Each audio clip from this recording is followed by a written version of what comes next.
வணக்கம். ஞானக்கலை ஜோதிடம் 64 வரிசையில் இரண்டாவது கிரகமான சந்திரனை பற்றி நாம் இப்பொழுது காணப்போகிறோம். சந்திரன் கிரகத்தில் பெண், திக்கில் தென்கிழக்கு, குணத்தில் சாந்தம், குலத்தில் வைசியம். அதே நேரத்தில் ஜாதக அமைப்பில் சந்திரன் வெண்மை நிறத்தை குறிக்கிறது. தேகத்தில் சிலேத்தும பாகத்தை குறிக்கிறது. உடலில் உள்ள நீர் தத்துவம் சந்திரனே. பொதுவாக சந்திரன் ரத்தினம், முத்து, மலர், அல்லி, முல்லை, அலரி, தாவரம் முருங்கை, வாகனம் குதிரை, மான், விமானம், உலோகம் ஈயம், ராசி காலம் 2.25 நாள், அதிர்ஷ்ட தேவதை அதிதேவதை பார்வதி பராசக்தி. சந்திரனுடைய கோயில் திருப்பதி, திங்களூர். சந்திரன் வீட்டில் தாய் கிரகமாக கருதப்படுகிறார். சந்திரனுடைய கிழமை திங்கள். சந்திரனுடைய ஓரை திங்கள் கிழமை காலை 6 to 7 மணி அளவில். சந்திரன் இரவு கால தேவதையாகவும் 27 நட்சத்திரங்களுக்கு கணவனாகவும் ஜோட சாத்திரத்தில் கருதப்படுகிறது. பொதுவாக தேகத்தில் முக அழகு, புருவ அழகு, கண் அழகு, மூக்கு அழகு, மார்பு, நுரையீரல், மண்ணீரல், நீர் சுரப்பி, தேகத்தில் உள்ள நீர்ச்சத்து ஆதாரமே சந்திரன் தான். சந்திரனுடைய குணம் சிறிது 15 நாள் தேய்வதும் 15 நாள் வளர்வதும், அமாவாசை திதி, பௌர்ணமி திதி என்ற அடிப்படையில் தான் நம்முடைய தேகம் வளர்கிறது, நலிகிறது, தளர்வடைகிறது. இளமையும் முதுமையும் சந்திரனுடைய குணநலனே.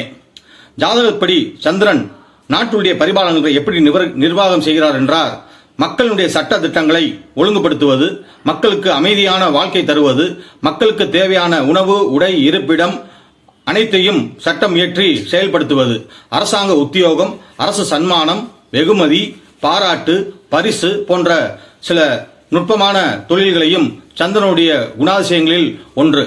அதே நேரத்தில் சந்திரன் எப்படிப்பட்டது என்றால் சௌமிய குணம் என்று சொல்வார்கள். சமாதானத்தை விரும்புவார்கள். நாடு இன்னொரு நாடோடு சண்டையிடுவதை தவிர்ப்பதும், கலகத்தை தவிர்ப்பதும், போர் செய்வதை தடுப்பதும், சமாதானத்தை பரப்புவதும் சந்திரனுடைய பேராண்மை குணமே. சந்திரன் பொதுவாக இடை பகுதியையும் மார்பு பகுதியையும் குறிக்கிறது. அதே நேரத்தில் சந்திரன் அன்பு, பாசம், கருணை, தயை, ஜீவகாருண்ய ஒழுக்கம், சத்தியம் பேசுதல், நீதி நிலைநாட்டுதல் போன்ற சமாதான நினைவுகளை குறிக்கிறது. மௌனம் என்பது சந்திரனுடைய அசாத்தியமான குணமாகும். சில சித்தர்களும் சில மனிதர்களும் மௌனமாகவே இருப்பதற்கு காரணம் சிந்தித்து கொண்டு அன்பதல்ல, ஆனந்தத்திலும் ஏகாந்தத்திலும் சந்திரனே தருகிறது.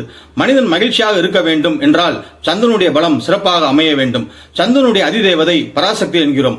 ஆனால் தமிழகத்தில் உள்ள காஞ்சி காமாட்சி, மதுரை மீனாட்சி, ஏனைய கோயில்கள் எல்லாம் சந்திரனுடைய சுப பலனை தருகின்ற தேவதைகளாகவும் தெய்வங்களாகவும் பார்க்கப்படுகின்றன.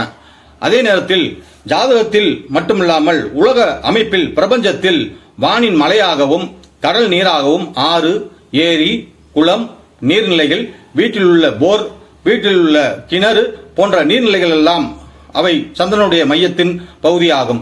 சந்திரனுடைய உணவு நெய், பால், தயிர், மீன் வர்க்கம், உப்பு, உப்பளவர், வண்ணார், வேளாண்மை செய்பவர்.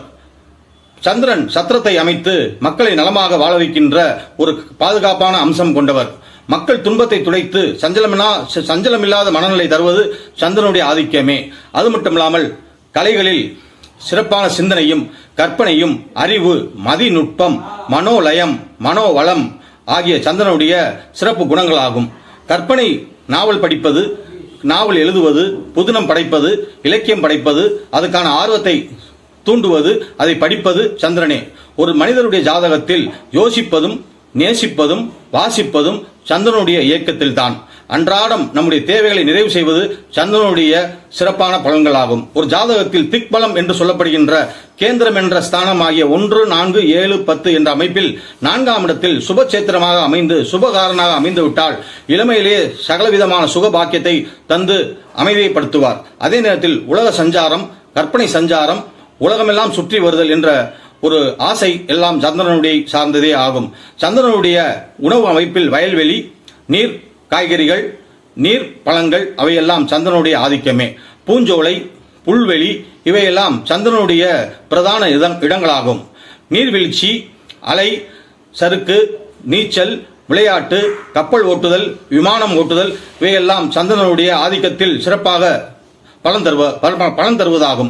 மேற்கொண்டு செயற்கைக்கோள் ஆய்வு, வானவியல் ஆய்வு இவையெல்லாம் சந்திரனுடைய ஆதிக்கம் இருந்தால்தான் சந்திரனுக்கே சென்று நாம் சந்திரனை ஆய்வு செய்யலாம்.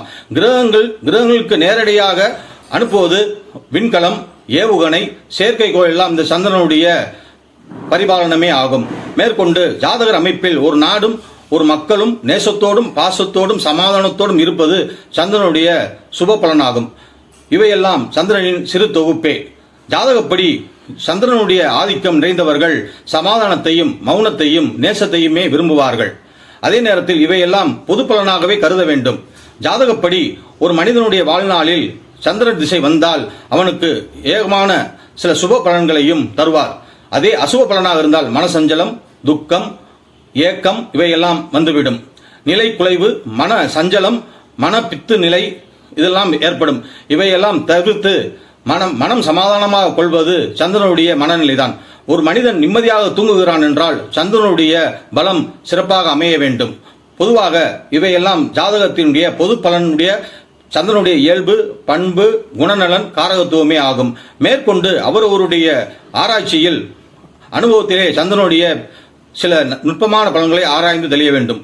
ஒரு ஜாதகத்தை பார்த்து துல்லியமாக கணித்து பழகுவது அதனுடைய காரகத்துவத்தையும் தொடர்ந்து படித்து வர வேண்டும்.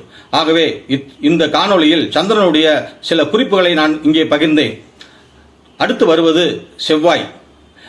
இந்த காணொளியை காண்பவர்கள் இதை பயன்பெற வேண்டும் என்று நான் சந்திரனை பிரார்த்திக்கிறேன். நன்றி, வணக்கம். இந்த காணொளி விருப்பமாகவும் பயனுள்ளதாகவும் இருந்தால் சப்ஸ்கிரைப் செய்யுங்கள், ஷேர் செய்யுங்கள், கமெண்ட் செய்யுங்கள். உங்களுடைய கேள்விகள் எதுவாயினும் நான் பதில் கூற காத்திருக்கிறேன். நன்றி, வணக்கம். இது ஞானக்கலை ஜோதிடம் 64 மகா சிவ அகத்தியர் ஜோதிடம், மகா சிவ திருமூலர் சித்தர் ஜோதிடம், மதுரை. அனுப்பானடி 6369111846 என்ற